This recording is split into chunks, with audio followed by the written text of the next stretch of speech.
हरपुर नाम के सुंदर और शांत गांव में एक मेहनती किसान रहता था। उसका नाम था किशन।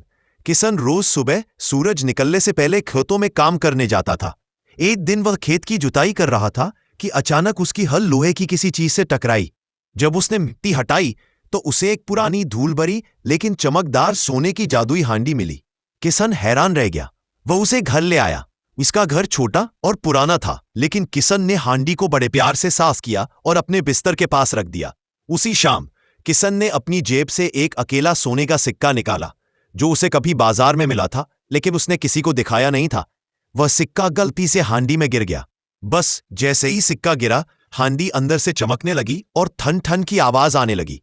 किशन डरकर पीछे हट गया। कुछ ही पल बाद हांडी में से सोने के सिक्कों की बारिश होने लगी। किशन पहले तो घबरा गया, फिर समझ गया कि यह हांडी साधारण नहीं, जादुई है। अगले कई दिनों तक हांडी से सोने के सिक्के निकलते रहे। किशन ने उन सिक्कों को बेचकर बहुत सारा पैसा इकट्ठा किया और देखते ही देखते वो अमीर बन गया। लेकिन एक मुश्किल थी, हांडी रुक ही नहीं रही थी। हर रोज ढेरों सिक्के निकलते और किशन को चिंता होने लगी कि कहीं गांव वाले या चोर इसका पता न लगा ले। फिर एक रात उसने सोचा, जादू का सम्मान तभी है जब वह दूसरों के काम आए। उसने हिम्मत करके हांडी को लाल कपड़े से ढक दिया। जैसे ही कपड़ा हांडी पर पड़ा, वह शांत हो गई। सिक्के निकलना बंद हो गए।